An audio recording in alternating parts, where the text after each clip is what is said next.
Many in USA are not happy with performance of President Obama. People are wondering what President Obama should do. A very interesting perspective on this was shared a couple of days ago by US Representative John Lewis, who was a young man and a colleague of late Dr. Martin Luther King during 1963 famous March on Washington, where Dr. Martin Luther King delivered the famous address, I Have a Dream. In this particular article, Representative John Lewis has sort of thought out loud, if Martin Luther King was alive today, what he would say to President Obama. I think this has some very important points, things which are relevant not only for United States, but for many countries of the world, including Pakistan. So I thought I will share that with you and I will read it out from Washington Post. Dr. King would tell this young leader, that is President Obama, that it is his moral obligation to use his power and influence to help those who have been left out and left behind. He would encourage Obama to get out of Washington, to break away from handlers and advisors, and go visit the people where they live.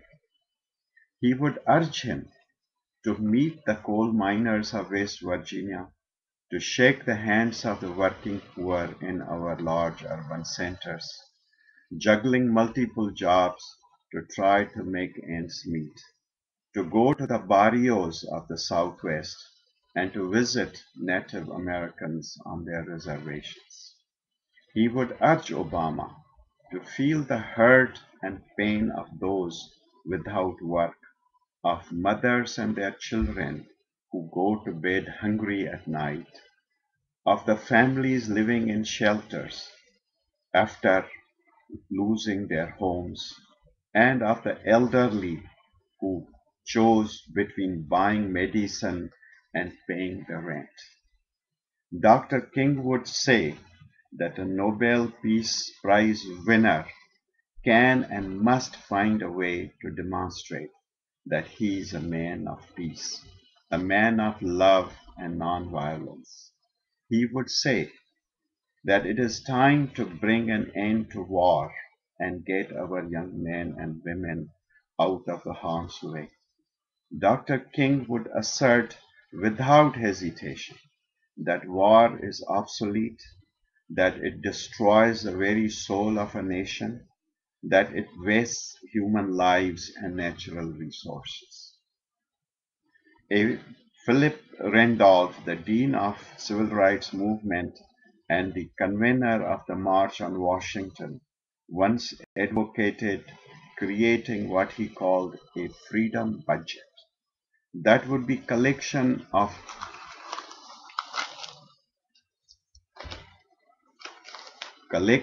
the resources government would use to help create jobs, rebuild infrastructure, clean up the waterways, and make sure we have the clean air to breathe and the nutritious food to eat. I think Dr. King would ask why we couldn't do something like that today. He would say that Obama's election represents a significant step towards laying down the burden of race, but that this task is not yet complete. The election of 2008 was a major down payment on Dr. King's dream, but it did not fulfill it. When one member of Congress calls the president a tar baby on a radio show, and when another cries out, "You lie!" During a State of the Union address, it is more than clear that we still do not understand the need to respect human dignity despite our differences. Dr. King would tell this young president to do what he can to find to end discrimination based on race, color, religious faith, and sexual orientation. He would say that righteous work makes its own way. There is no need to put a finger in the air to see which way the wind is blowing.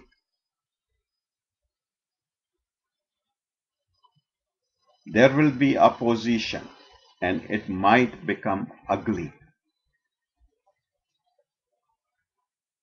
Dr. King faced frequent threats on his life and the bombing of his home, and he and his family were in constant danger.